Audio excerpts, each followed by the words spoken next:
월간 다운로드 수 1000만, 팟캐스트계의 에이스 국민 라디오가 광고주를 찾습니다.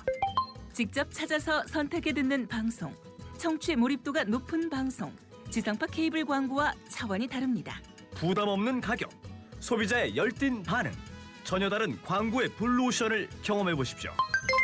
국민라디오 @gmail.com으로 문의해 주시면 상세히 안내해 드리겠습니다.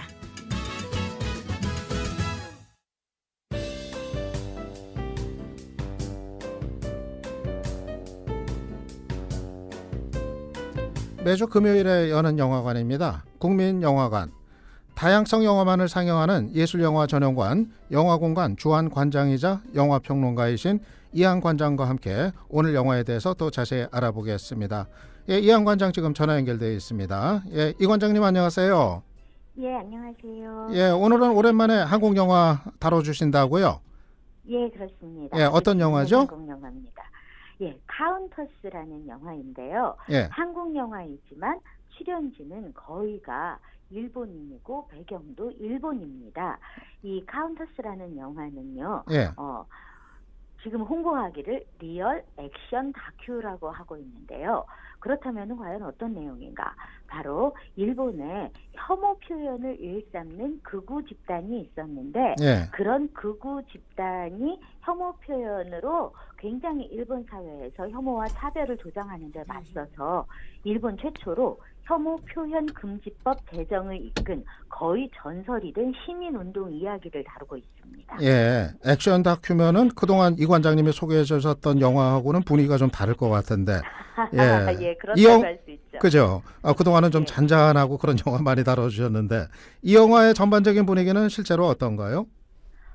이 영화는 그냥 다큐멘터리가 아니라고 보면은 마치 우리가 일본 만화 중에 과장된 코믹 액션 만화를 보는 것 같은 느낌이 들 정도로 캐릭터들도 굉장히 생생하고 여기에 등장하는 사람들의 행위, 상황들도 아주 드라마틱합니다.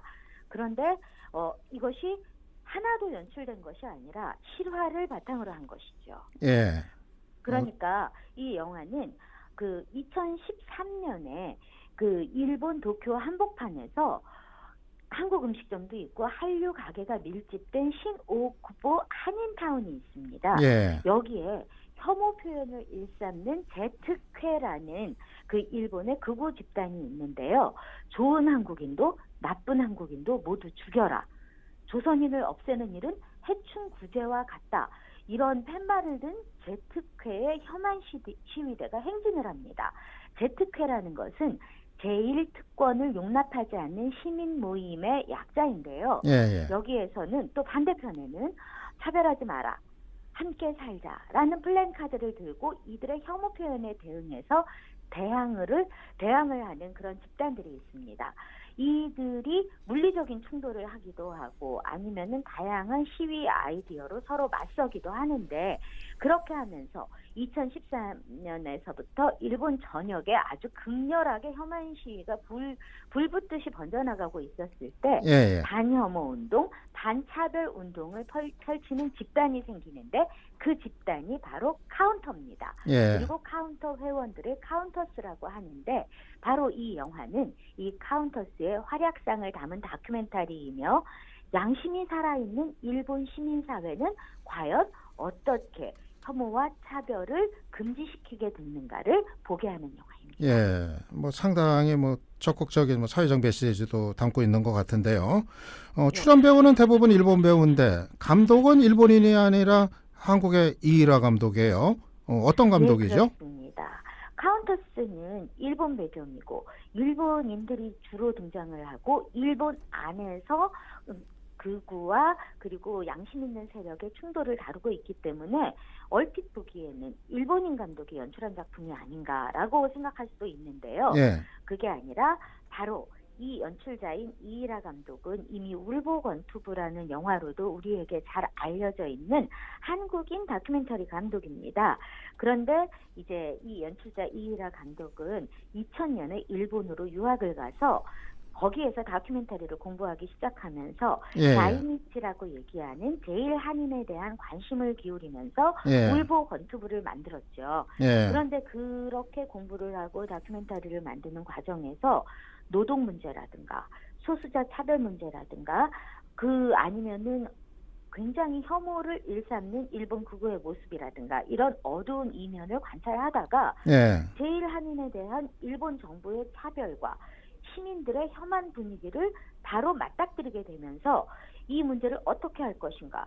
그런데 바로 이 문제를 남들이 아니라 일본 양심적인 시민들이 나서서 이것을 이겨내고 법까지 제정하게 만드는 것을 보고 자기 일이 아닌데도 이렇게 맞서는 일본 시민들의 정의감과 자유로운 면모 그리고 아주 아이디어가 톡톡 튀는 독특한 시위 방식에 반하게 됩니다. 그러면서 이이라 감독 자신이 바로 카운터스에 들어가서 그 안에서도 비밀 조직이라고 할 수 있는 오토코궁이라는 아주 독특한 행동 조직의 단원이 되어서 스스로가 카운터 운동을 함께 하면서 그것을 기록하기 시작했고 예. 그리고 재밌는 것은 2016년에 영화를 완성하기 전에 이 책을 먼저 카운터스라고 책으로 만들어서 발간을 하게 됩니다. 예. 이 영화가 배경은 뭐 일본이지만은 우리한테도 굉장히 좀 시의적절한 영화라고 생각이 되는데 어떻습니까? 그럼요. 지금 한국 사회에서도 난민 문제라든가 여성에 대한 혐오, 차별 문제라든가 미러링 문제라든가 굉장한 복잡한 문제들이 얽혀 있습니다. 예. 그러면서 어제 뉴스에서 굉장히 문제가 됐었던 그 워마드 그 대표를 기소했다. 이런 것 때문에 지금 굉장히 시끄럽잖아요. 예, 예. 그런데 이 혐오를 어떻게 맞설 것이냐에 대한 문제가 있을 때 사실 우리 사회에서 혐오는 굉장히 뿌리 깊은 문제지요. 여성에 대한 혐오는 우리가 역사적으로 잡혀갔던 그 여성들이 돌아왔을 때 환향한 여성들에 대한 위로가 아니라 예. 환양녀라는 말이 거기에서 나온 거잖아요. 환양녀라고 이렇게 비난을 하고 혐오한다든가 아니면은 지금까지도 문제가 되고 있는 그 정신대 종군 위안부 문제에 대해서도 일부에서는 자발적인 협조였다라고 얘기를 하면서 그들을 또 혐오한다든가 아니면은 지금 워마드뿐만이 아니라 지금 우리가 예멘 난민, 시리아 난민 이런 난민들에 대한 일반인들의 이슬람을 통틀어서 굉장히 폄하하는 혐오라든가 우리 사회가 이 혐오에 대해서 성숙하지 못한 자세를 보이고 있습니다. 사실 그리고 지금 현재 가장 큰 혐오의 한국 사회의 문제는 예. 일베로부터 촉발된 것이 더 큰데 워마드에 대한 수사가 더 빨리 진행이 되는 데 있어서 혐오 자체도 차별적으로 우리가 처벌한다라는 불만이 생기고 있는 것이고. 예, 알겠습니다. 예, 우리가 또 이번 주말에 볼 수 있는 영화 카운터스 예, 오늘 소개해 주셨습니다. 예, 이한 관장님 오늘도 감사했습니다. 예, 감사합니다. 수고하세요. 예, 지금까지 영화평론가 이한 관장이었습니다.